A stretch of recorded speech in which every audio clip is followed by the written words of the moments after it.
আজকের রান্না হলো নিরামিষ ফুলকপির রসা আলু কড়াইশুঁটি দিয়ে।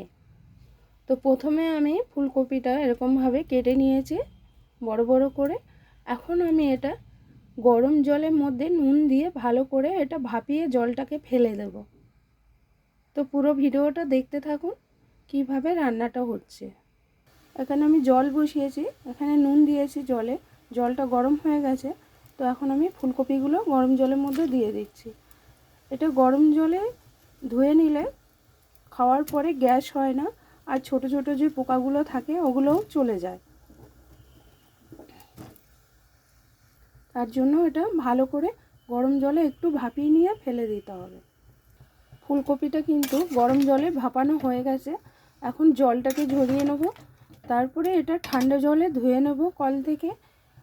এটা ধুয়ে নিলে কি হবে, এই ফুলগুলো যে ছেড়ে যায় রান্নার পরে ফুলগুলোকে ছাড়বে না, গোটা গোটাই থাকবে। তো কপির গরম জল ফেলে দিয়ে ধুয়ে নিয়ে এসেছি ঠান্ডা জলে। কপিটা এখন ভাজতে দেব। তো ভাজার জন্য কড়াইতে তেল দিয়েছি, সর্ষের তেল। কড়াইতে সর্ষের তেলটা গরম হয়ে গেছে। তো এখানে আমি দিয়ে দিচ্ছি ভাজার জন্য কপিগুলো।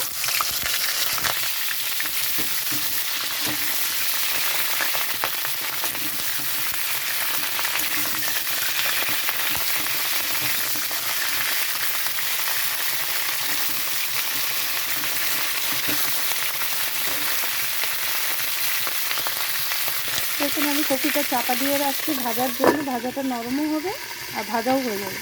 তো চাপাটা নামিয়ে নিচ্ছি।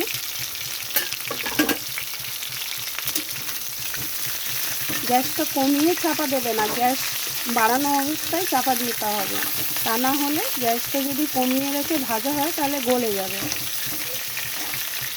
দেখুন ভাজাটা হয়ে এসেছে, গ্যাসটা বাড়ানোই ছিল, বাড়ানো অবস্থায় চাপা দিয়ে রাখতে হবে, তাহলে কপিটা তাড়াতাড়ি ভাজা হয়ে যাবে।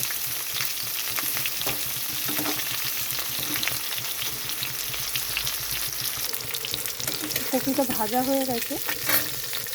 তো কপি ভেজে নামিয়ে রেখেছি। এখানে নিয়েছি মশলা। তো মশলাটা হলো দুটো টমেটো এখানে আমি ঘষে নিয়েছি হলুদ গুঁড়ো, জিরার গুঁড়ো, কাশ্মীরি লঙ্কার গুঁড়ো, আদা, কাঁচা লঙ্কা। এখানে নিয়েছি কড়াইশুঁটি। এখানে আমি আলু কেটে নিয়েছি টুকরো করে। তো কপিটায় অনেক তেল দিয়েছি, তার জন্য আমি কড়াইতে অল্প তেল দিয়েছি। ওই তেলটা কিন্তু বার হবে পরে, তার জন্য কম তেল দিয়েছি। এই তেলের মধ্যে আমি দিয়ে দিচ্ছি গোটা গরম মশলা, তেজপাতা, গোটা সাদা জিরে।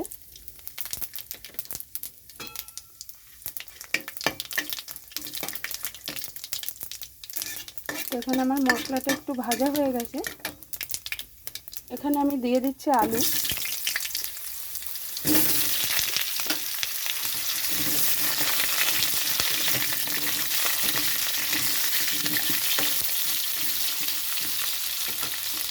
তো আলুটা নরম হওয়ার জন্য আমি চাপা দিয়ে রাখি। এখানে কিন্তু আমার পরিমাণ মতন আমি মশলা নিয়েছি, সব কিছু নুন টুন সব কিছু দেখতেই পাচ্ছেন। তো আপনারা আপনাদের পরিমাণ মতনই মশলা নেবেন। তো চাপাটা নামিয়ে নিলাম। এখানে আলুটা একটু ভাজা হয়ে গেছে। তো এখানে আমি দিয়ে দিচ্ছি আদা।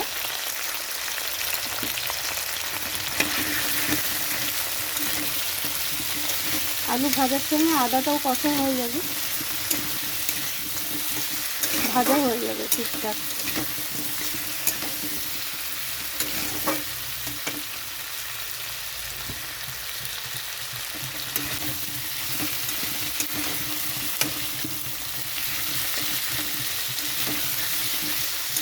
তো আলুর সঙ্গে আদাটাও ভাজা হয়ে গেছে। এখানে আমি দিয়ে দিচ্ছি সব মশলা।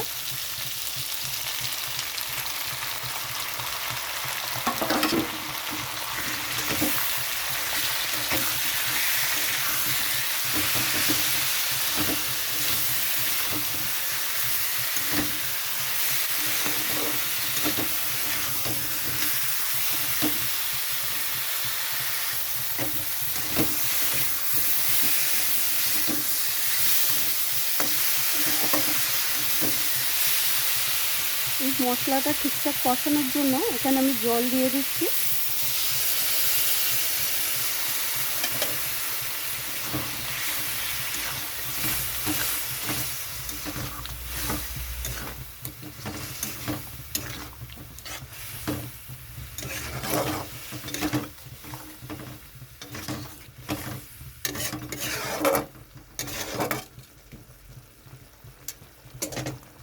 তো মশলাটা আলুটা ভালো করে কষানোর জন্য চাপা দিয়ে রাখছি।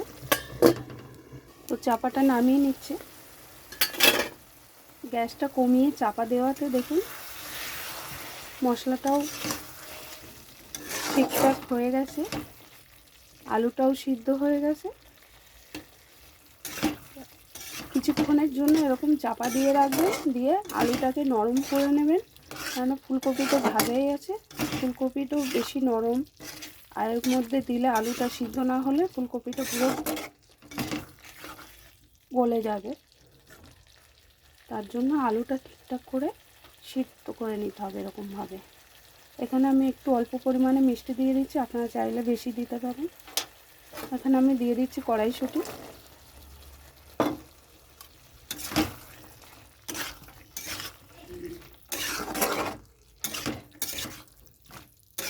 এখন আমি গ্যাসটা বাড়িয়ে ভালো করে কষিয়ে নেব মশলাটা।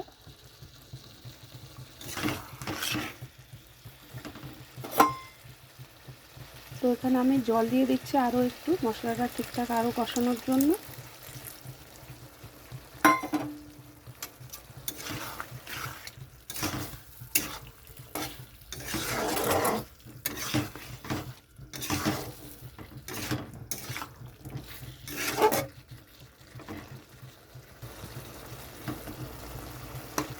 তো এখানে আলুটা গলে গেছে, মানে ঠিকঠাক সিদ্ধ হয়ে গেছে। এখানে দিয়ে দিচ্ছি ফুলকপি।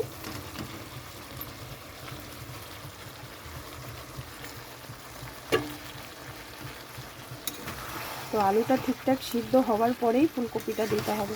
তো ফুলকপিটা যখন ভেজেছিলাম তখন তো নুন দেইনি, হলুদ দিইনি। এখন কষানোর সময় এই নুন হলুদটা কপির মধ্যে চলে যাবে।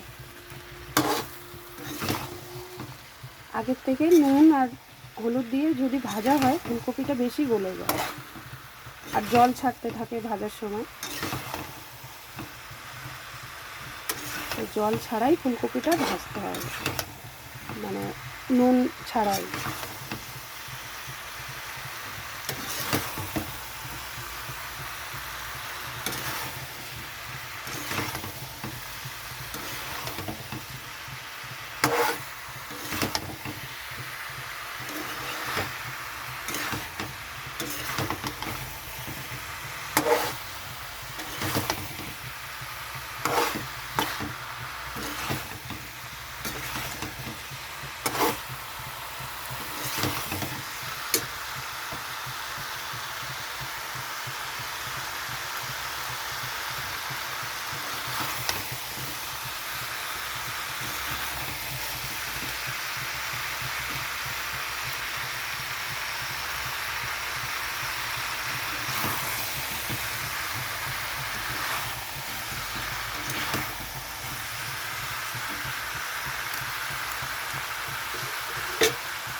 কষানো হয়ে গেছে, দেখুন তেল ছেড়ে দিয়েছি। তো এখন আমি এখানে গরম জল দিয়ে দিচ্ছি, আগের থেকে গরম জল করে রেখেছিলাম।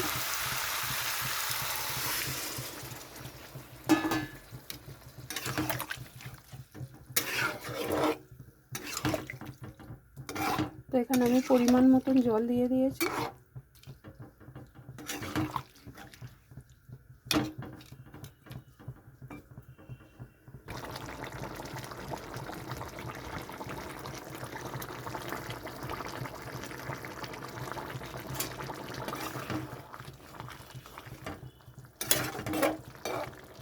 জলটা দেওয়ার পরে বেশিক্ষণ ফোটানো যাবে না, বেশিক্ষণ ফোটালে কপিটা বেশি গলে যাবে। বেশি গলে গেলে কপি ভালো লাগে না, একটু গোটা গোটা থাকবে তাহলে ভালো লাগবে।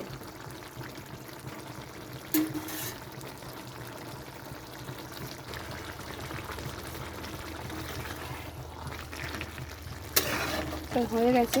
তো এখন আমি এটা নামিয়ে নেবো। এটা তুমি ঝোল ঝোল থাকবে, রসা রসা, এটা তো টেনে যাবে।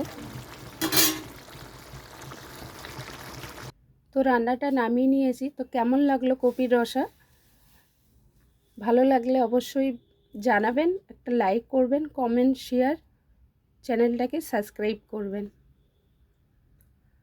আর এটা ভাতের সঙ্গে বা রুটি বা পরোটার সঙ্গে খুবই ভালো লাগবে। এরকম একটা রান্না ঝটপট বানিয়ে নিন বাড়িতে।